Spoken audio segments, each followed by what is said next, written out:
We need to talk about TikTok. TikTok, if you will, it is the 24/7 news channel of so many of our young people, and it's like Al Jazeera on steroids. In November of 2023, a recording was leaked of Jonathan Greenblatt, the head of the ADL, referring to TikTok as a problem that needed to be taken care of. We have a major generational problem. The issue in the United States of support for Israel is not left and right. It is young and old. And so we really have a TikTok problem, a Gen Z problem, that our community needs to put the same brains that gave us Tagli, the same brains that gave us all these other amazing innovations, need to put our energy toward this, like fast. Now, one interesting side note here is that I came across an ADL report expressing frustration that they couldn't access TikTok's analytics the way they can with every other big tech company. Like, should they be able to do that? Anyway, now we're about a month into this war, and all these studies started coming out, making claims about the proliferation of anti-Semitism on TikTok. The most notable one from a statistician and tech executive named Anthony Goldblum. He tweeted out on November 30th that a study he commissioned concluded 30 minutes a day on TikTok makes someone 17% more anti-Semitic. Politicians like Nikki Haley would then go on to regurgitate this claim on national television. We do need to ban TikTok once and for all. And let me tell you why. For every 30 minutes that someone watches TikTok, every day, they become 17% more anti-Semitic. Except that survey didn't say that at all, because A, it conflated anti-Israel and anti-Semitic sentiments, which I believe to be different, and B, Goldblum himself admitted that he made some logical leaps when he was drawing his conclusion. But now things are really moving at a rapid pace. The next day, on December 1st, 2023, the New York Post reported that a group of 40 mostly Jewish tech leaders and business executives confronted TikTok CEO Shou Chew over their concerns about anti-Semitism and the allegedly disproportionate popularity of pro-Palestine videos on the app. One of those executives, Anthony Goldblum, the same Anthony Goldblum who we were just talking about. And from everything I understand, the meeting didn't go well in the sense that TikTok didn't commit to a kind of wholesale removal of pro-Palestinian or anti-Israel content. So from then on, the fight against TikTok pivoted from a kind of PR battle that we were just looking at to now laying the groundwork to push legislation through that would ultimately ban the app. In March of 2024, a bill was introduced in Congress, H.R. 7521, called the Protecting Americans from Foreign Adversary Controlled Applications Act, sponsored by Representative Mike Gallagher.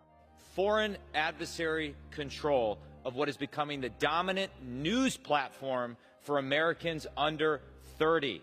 This is a common sense measure to protect our national security. I urge my colleagues to support this critical bipartisan legislation. The argument is one we've heard before. TikTok, owned by the Chinese company ByteDance, could pose a threat to U.S. national security by harvesting user data, and its algorithm could also be weaponized to, quote, brainwash Americans. Now, these concerns I do think are valid in a sense, but I think it's worth noting that companies like Facebook and Google engage in similar data collection practices, and then they would go on to sell this data to China. So China is getting the data anyway. But here's where things get really interesting. You start digging into Gallagher's largest campaign donors, and you uncover a story that goes far beyond data privacy or Chinese influence. Near the top of his donor list is AIPAC, the Israeli lobby. Here's a crazy statistic for you. Of the 500 plus members of Congress, only 33 members did not receive a donation from the Israeli lobby in the last campaign cycle. So essentially, when Israel wants something from America, they usually get it. Now, another contributor I want to draw your attention to, Palantir Technologies, which is a defense contractor co-founded by billionaire Peter Thiel. Palantir just happens to work very closely with the Israeli military, providing advanced surveillance and targeting software used extensively in their war on Gaza. And one of their consultants, a man named Jacob Hellberg, was responsible for writing the bill. Yeah, it's incredible. A defense contractor who profits off Israel's war were also the ones behind drafting a bill that would, in effect, stifle criticism of said war, which is a clear conflict of interest, no? At around the same time, the Jewish Federations of North America penned a letter to Congress urging lawmakers to ban TikTok due to anti-Semitism. Not one mention in their letter about China or data privacy. TikTok runs all sorts of videos that portray the Israelis acting towards the Palestinians in barbaric ways. And when young people see these videos on TikTok, they obviously become remarkably sympathetic to the Palestinians, and they think badly, to put it mildly, of the Israelis. So the lobby would like to shut down TikTok. On March 23, 2024, H.R. 7521 passed with largely bipartisan support. Looking back, I was fully expecting the bill to pass the House very, very quickly and easily, because there are a lot of bills that pass the House and don't make it through the Senate. The Senate is meant to slow things down. But 1 month later, on April 24th, the act passed in the Senate, again, with overwhelming bipartisan support, and was signed into law by Joe Biden on the following day. Like I said, I had never seen a bill go through Congress with that kind of speed and velocity, with very little opposition or debate. It's wild.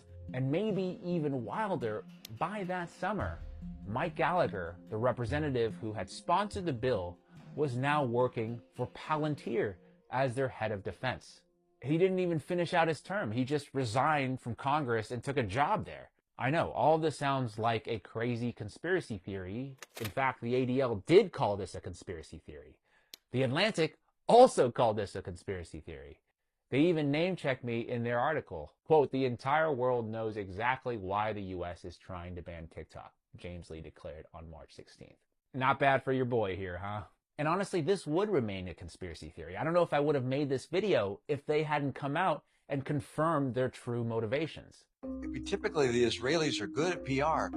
What's happened here? Some wonder why there was such overwhelming support for us to shut down potentially TikTok or other entities of that nature. If you look at the postings on TikTok and the number of mentions of Palestinians relative to other social media sites, it's overwhelmingly so among TikTok broadcasts. So I'd note that's of real interest. And that's where we are today.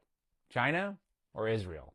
I'll let you be the judge. That like the TikTok ban was a part of a bill that sent $95 billion to Ukraine, Israel, and Taiwan. Because I didn't forget that. Like, that was just last April, right after we paid our taxes. And also during that time, the Free Palestine movement was trending on TikTok.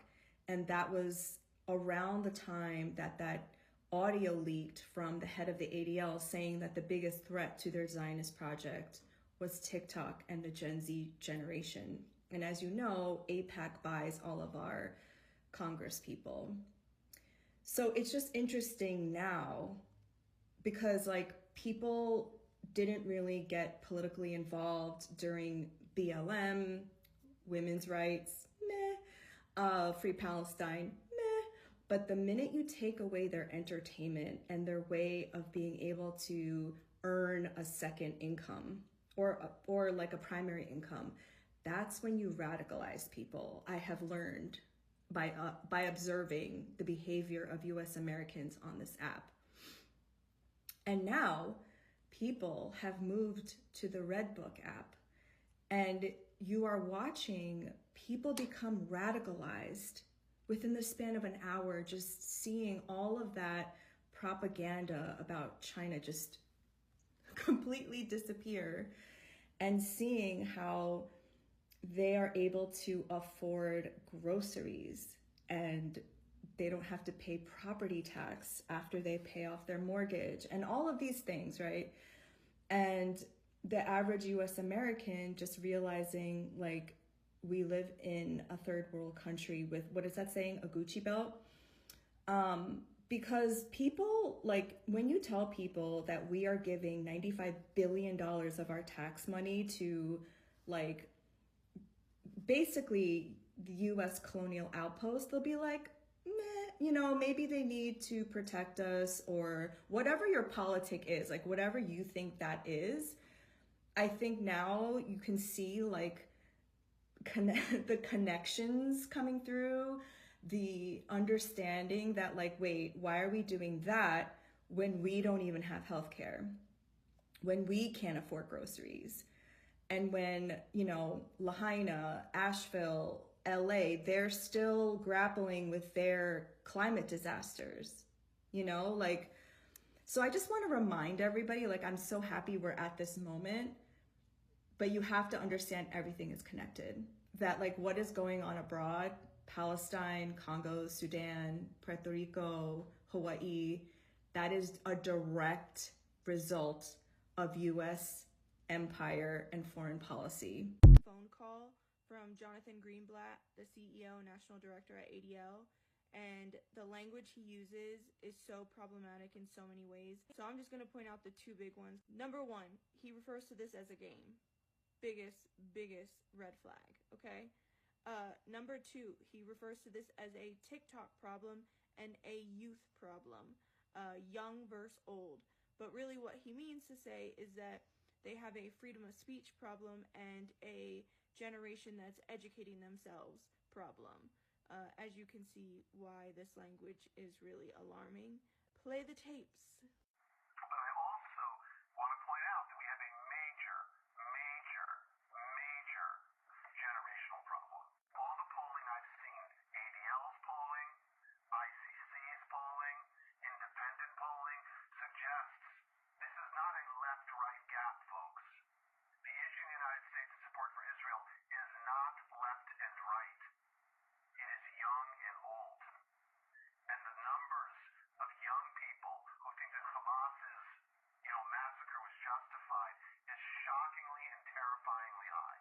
And so we really have a TikTok problem, a Gen Z problem, that our community needs to put the same brains that gave us Taglit, the same brains that gave us all these other amazing innovations, need to put our energy toward this, like, fast. Because again, like, we've been chasing this left-right divide. It's the wrong game. The real game is the next generation, and the Hamas and their accomplices, the useful idiots in the West, are falling in line in ways that are terrible. Rest up, King. You can kill the body but not the spirit. Young Dolph is the king of Memphis. You can kill the body but not the spirit. Young Dolph is the king of Memphis. You can kill the body but not the spirit. Young Dolph is the king of Memphis. You can kill the body but not the spirit. Young Dolph is the king of Memphis. Fuck boys out there hated on the kid. Made something for nothing, look what he did. Mad motherfucker on your bitch, he slid. Started from the bottom on his own, got rich. Flexed on them whole niggas and they got pissed. Next thing you know, paper route got lit. Big neck niggas felt jealous and shit. Couldn't make a hit, so they put out a hit. It's the wild part, that shit fell quick. They threw 100 shots and the target was me. Young Dolph took that incident and flipped that shit, made a mixtape quick. Gave them an L when he dropped that diss. Don't play with me, boy, go play with your bitch. Money bag, yo, was trash, black youngster ass. Yo, Gotti on the period pad. All three y'all make hip hop look bad. Hating on your own kind and this shit is sad. I guarantee though, I'm a